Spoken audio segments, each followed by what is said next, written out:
Saúde mental. Cuide disso. Perceba sinais de ansiedade. Ansiedade não é ruim. Ansiedade é uma amiga. A gente precisa conversar com ela. A ansiedade é uma amiga? Uma amigaça. Curioso. Ela é um alerta de segurança. Se a máscara cai no avião, ela está tentando fazer o quê? Salvar. A ansiedade é a mesma coisa. Quando você tem uma crise de ansiedade ou quando você está mais ansioso, o seu cérebro está te dizendo assim, Caio, faz um inventário, tem alguma coisa acontecendo que não está legal. Vamos parar para olhar, cara, senão você vai adoecer. Você pode fazer um câncer daqui a alguns anos, você pode ter um AVC, você pode ter um Alzheimer, você pode ter um Parkinson. Vamos olhar o que está acontecendo? Cara, sua vida não está muito legal do jeito que você está levando, não. Você precisa rever.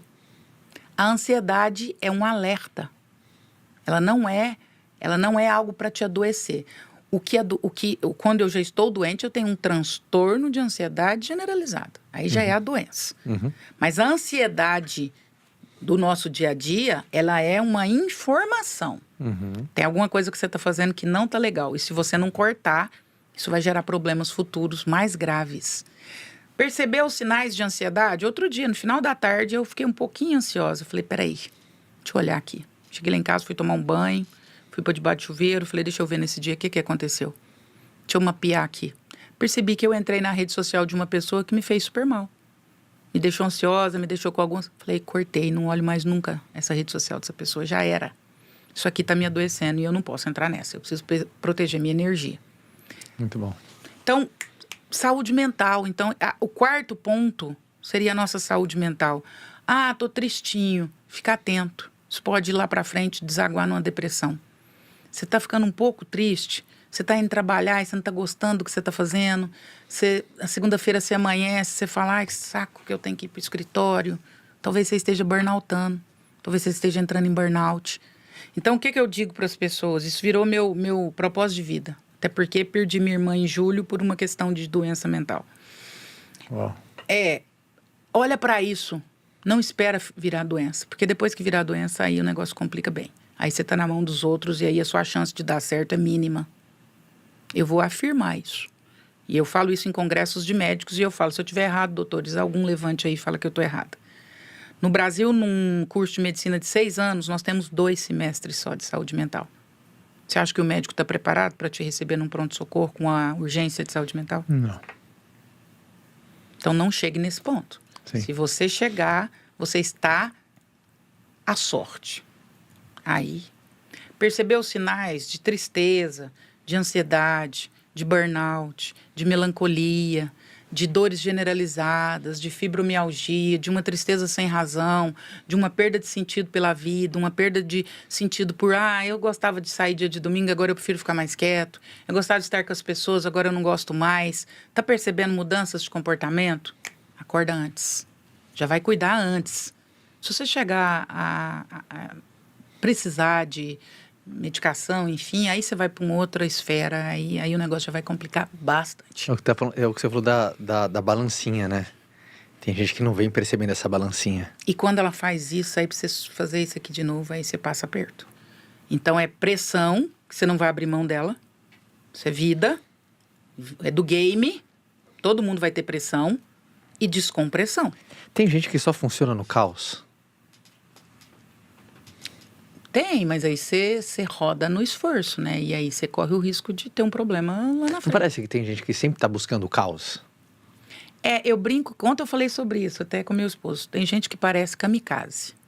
Você lembra dos kamikazes na Segunda Guerra? Enchia o avião de bomba e jogava em cima do lugar. Tem gente que é kamikaze. A pessoa parece que ela cria para ela viver no limite, assim, com a faca no dente. Isso, a nossa cabeça não suporta isso daí. Isso aí, em algum momento vai esse copo vai encher. Você tem uma fala muito boa, né? Que quem ama frustra. Só que a palavra amar e frustrar parece que é antagônico, né? Pô, se a pessoa ama, não tinha que frustrar. Qual é a essência dessa frase? O que você entende por frustrar? Não corresponder à expectativa em algum momento? Ótimo. É isso mesmo. É isso? E você acha que você tem, por exemplo, seus filhos... Aliás, se um pai quer vir à falência da sua paternidade... Querer agradar. É tentar corresponder à expectativa dos filhos. Minha filha tem 19 anos, acabou de entrar na faculdade de medicina. A expectativa dela é que todo final de semana ela vai sair e vai... Sim. Eu vou zero corresponder à expectativa dela. Isso é frustrar. É. Seu filho de 3 anos, ele quer vestir a roupa da fantasia do super-herói e andar com ela 24 horas por dia. Você vai frustrar ele. Sorry. Em alguns momentos você vai precisar vestir outras roupas, fazer outras coisas. Ele não vai querer ir na escola, ele não vai querer acordar, ele não vai querer fazer o esporte.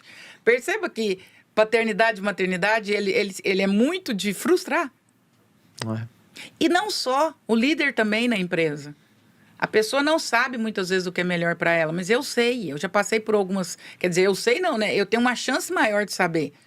Até pela nossa vivência, por tudo que nós já vivemos, a gente já passou o caminho das pedras, a gente sofreu. Então, muitas vezes você chama alguém dentro da sua empresa e fala uma coisa porque você está vendo que lá na frente isso vai dar errado.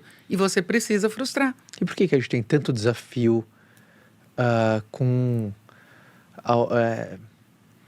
a aprovação alheia? Por que você acha que o ser humano tem tanto desafio com o que o outro vai falar, com o que o outro vai fazer? Principalmente de pessoas significantes na nossa vida.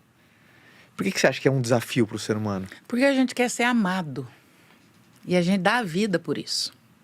A gente quer muito ser amado. E a gente confunde aprovação com amor. Uau. Então, você quer muito que os seus filhos te amem. E, em nome disso, você corre o risco de negociar coisas importantes. Uhum. Os nossos pais, eles não se preocupavam em serem amados. Eles se preocupavam em serem respeitados. Uhum. Consequentemente, eles eram amados. Porque só se ama a quem se respeita. Concordo. A gente quer ser amado. Nós somos uma geração muito carente. A gente quer que as pessoas gostem da gente. E paternidade, maternidade e liderança passa por impopularidade. Concordo. E o impopular, muitas vezes, ele não é amado. Então, entre os meus filhos me respeitarem, se darem bem na vida e me amarem, eu prefiro que eles me respeitem e se dêem bem na vida. Eu também. Se eles me amem ou não, isso é um problema deles. Outro dia, meu filho me ligou, fiquei muito chateado com a atitude da senhora. Falei, pode falar, desabafe à vontade. Ele tem 24 anos. Falou. Falei, excelente. E eu continuo fazendo a mesma coisa e se eu precisar amanhã eu faço a mesma coisa. Porque eu não estou preocupada, Tomás, se você gostou ou não. Eu só estou disposta a te ouvir para você desabafar. Você tem direito. Eu valido a sua chateação comigo. Mas eu continuo achando que eu fiz certo. Se eu precisar amanhã eu faço novamente. Se eu for esperar você me aprovar em tudo que eu tiver que fazer com você, eu tô perdida, ué. Imagina se eu vou esperar que ele me aprove, que eu vou fazer isso, não vai para tal lugar, não vai fazer isso. Deixa eu ver se ele vai gostar. Não, eu não tô preocupado se ele vai gostar. Aliás, zero problema. Se ele gosta ou não, o problema é dele. Ele que vai pra terapia com isso. Zero problema com isso. Tô nem aí se ele gostou do que eu fiz ou não. E aí, liderança, Caio, passa muito por isso. E maternidade e paternidade passa muito por isso. Você sabe o que você está fazendo e você tem certeza do que você está fazendo? Você bate na mesa e fala, não, isso aqui é o melhor para ele. Porque o que acontece hoje, de novo, liderança, paternidade e maternidade, é que no fundo a gente não tem muita certeza do que a gente está fazendo. O que você falou da impopularidade é maravilhoso. Ué. A gente duvida. Será mesmo que isso aqui vai ser o melhor para o meu filho? E aí, quando você titubeia, a pessoa vê no seu olho que existe dúvida. E aí ela deita e rola. Eu converso muito com a Fabi e a gente é muito do acordo que essas decisões impopulares é o que faz a gente ser pai. É e não isso. amigo, colega, falar o que ele não gosta por um caminho que ele discorda.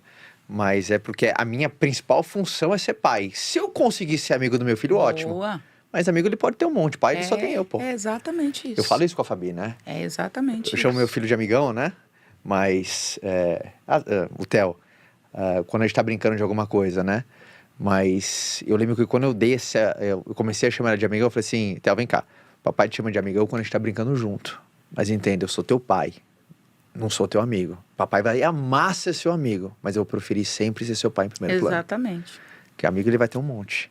E fora que ontem eu até conversava com uma amiga minha, que ela tá tendo uma questão lá com a filha dela, e ela falou que a filha dela falou uma situação lá pra ela.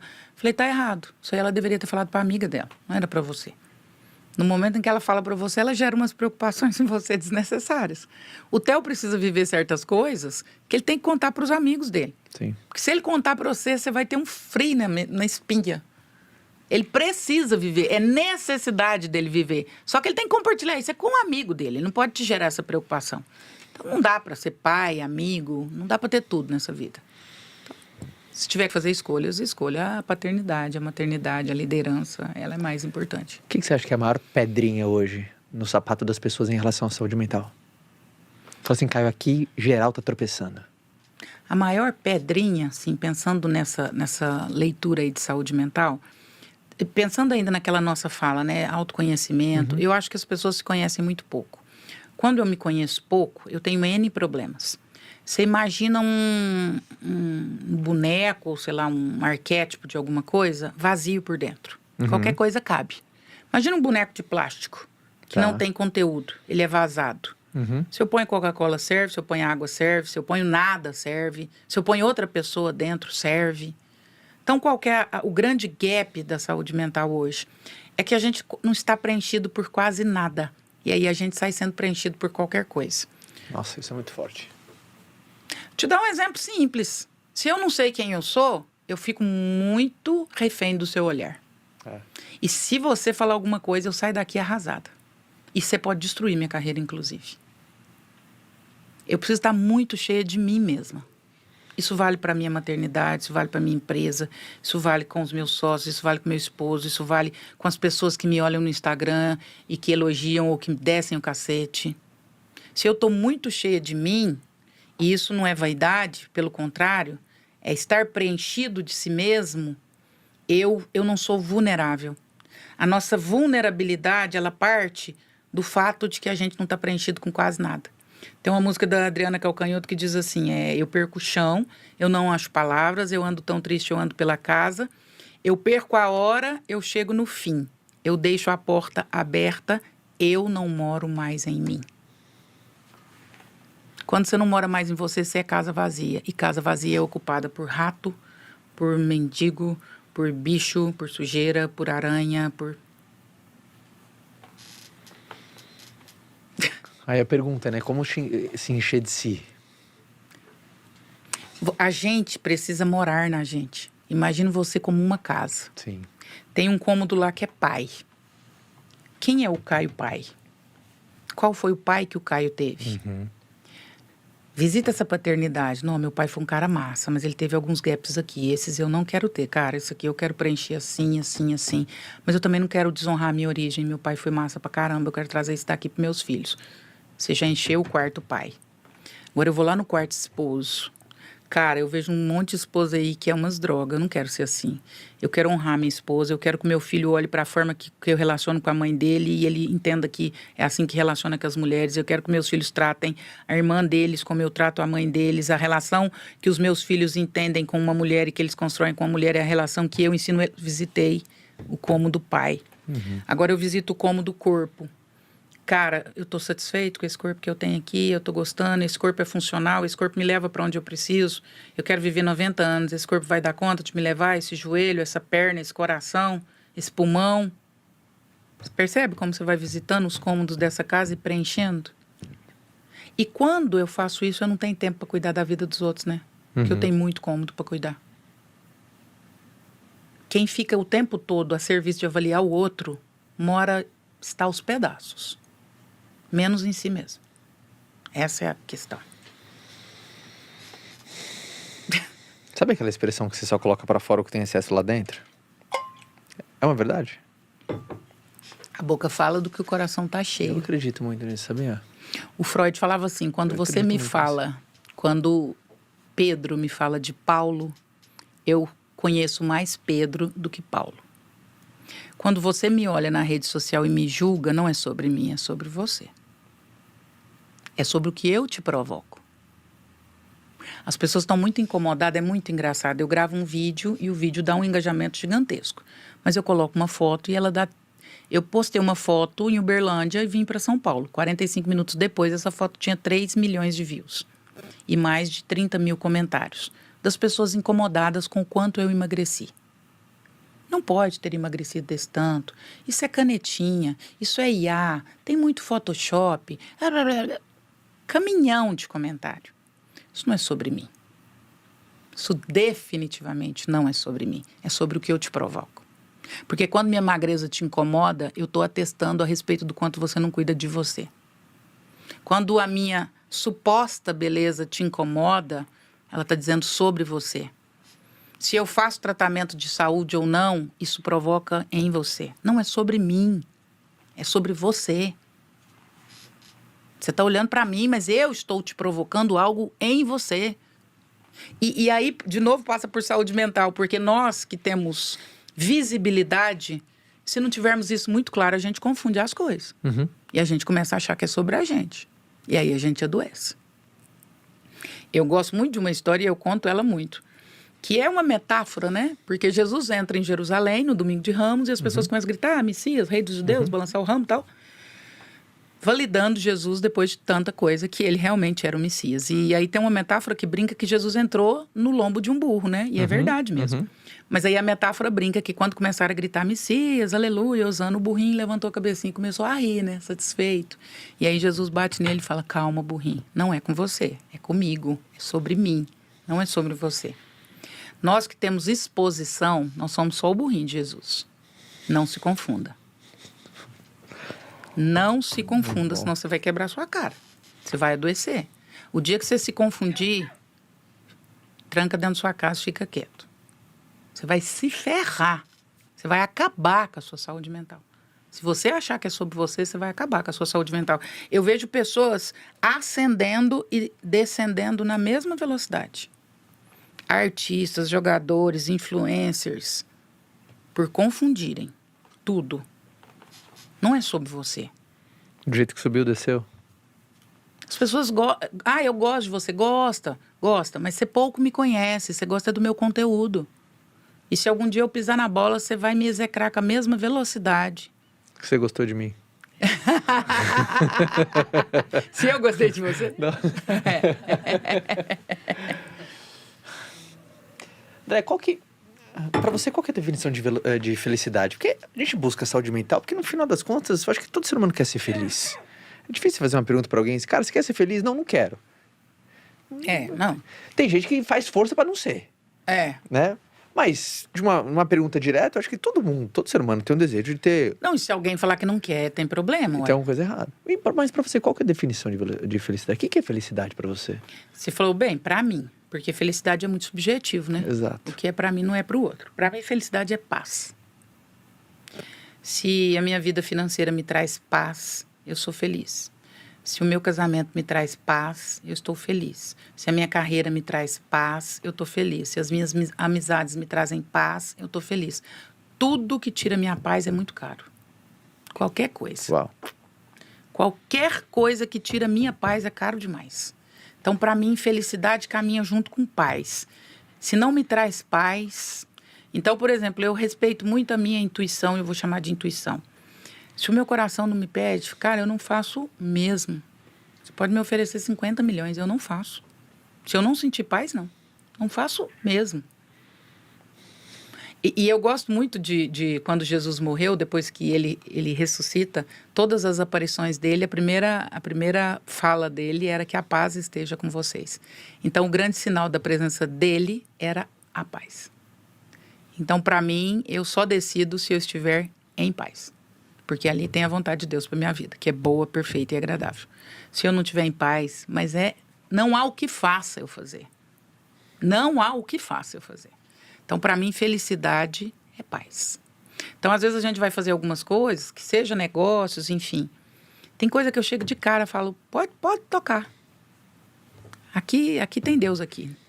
Pode ir. Eu sinto a paz. O sinal da presença de Deus é a paz para mim. E isso me deixa muito feliz. Se eu não sentir paz, não estou feliz. E aí não vale nada, né? Não tem nem dinheiro que pague. Gerenciamento de frustração acaba sendo uma habilidade para a proteção da nossa saúde mental, né? Porque quantas coisas que às vezes nos derrubam. Porque Mike Tyson tem uma frase maravilhosa: todo mundo tem um plano até tomar um soco na cara. E, cara, a vida vai te dar esse soco na cara. Pode ser dentro de uma esfera pessoal, esfera profissional.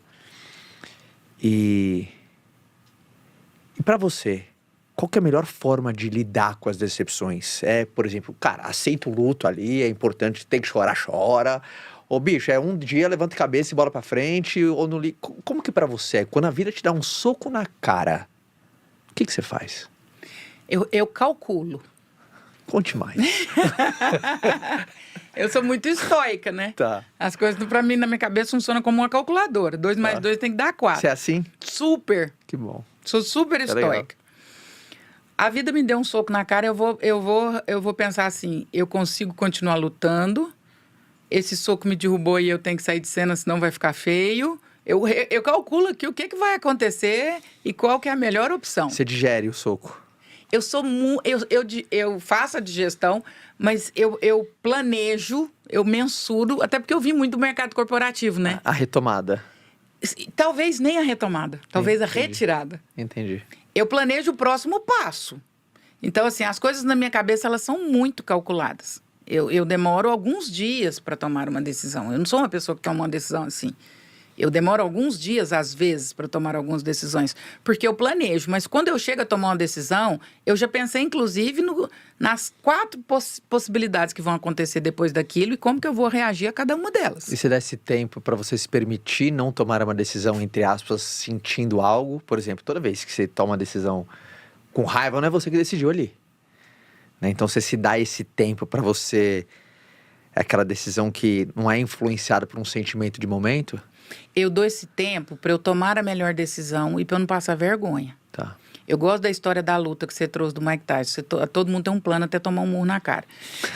O Maguila, eu estava vendo até o documentário dele, e teve uma luta lá, que acho que foi com o Holyfield. Ele tomou um murro na cara, ficou tontão e continuou lá passando vergonha. Não.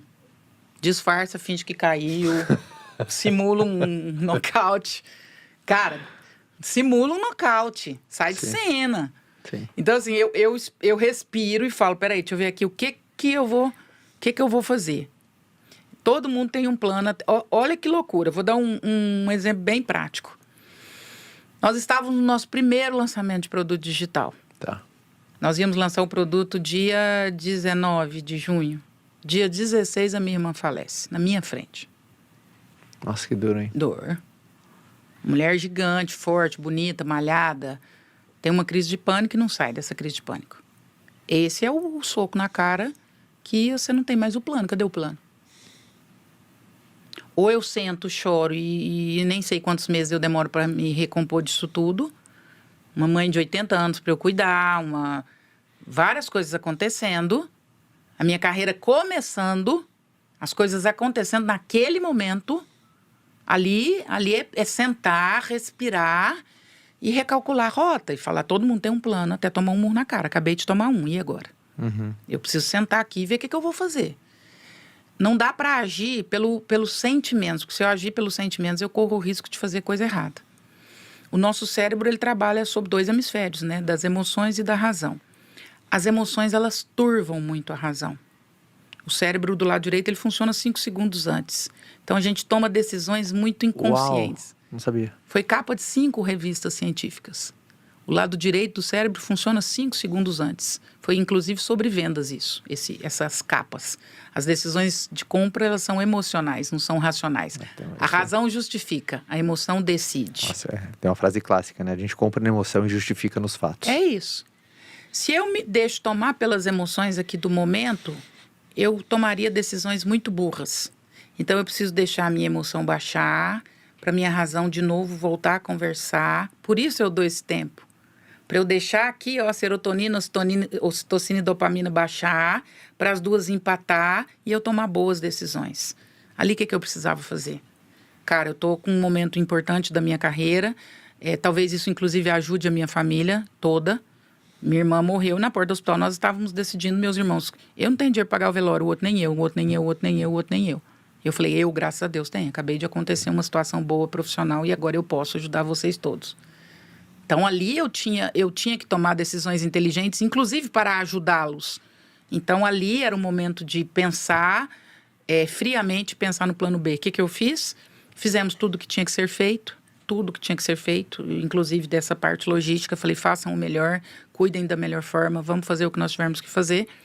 Passou 2 dias, eu estava dentro do estúdio. Falei, eu preciso gravar, e eu preciso gravar agora mais ainda, para que menos pessoas morram dentro de um pronto-socorro com uma crise de pânico.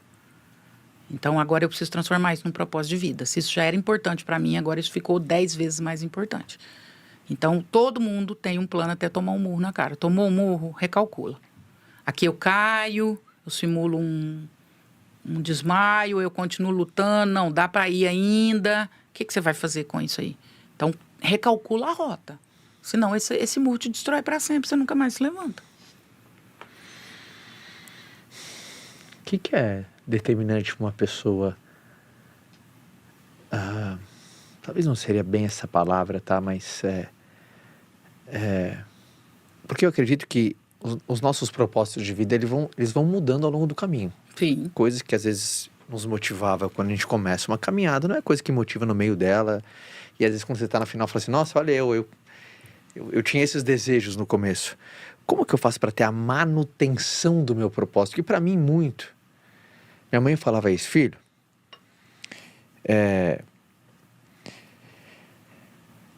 protege sempre a tua esperança. Eu falei, por quê, mãe? Pô, se você perder tudo e mantiver ela, você tem tudo que você precisa para levantar de novo. Agora, se você tiver tudo e perder ela, você não tem mais nada. Boa. E a minha mãe fala assim, e protege até de mim. Que pode ser que eu entre em casa num dia ruim e eu queira tocar na tua esperança. Protege até da mãe. Nossa, que sábia. Animal, minha mãe, às vezes você sabia que às vezes ela chega com mais porrada, porque minha mãe falava que esperança é como se fosse um cristal, ela falava. A esperança é como se fosse um cristal. É lindo, mas é frágil, não deixa ninguém tocar. Entendeu? Então ela falava, protege tua esperança, não deixa ninguém apontar o dedo pra tocar, nem a mãe.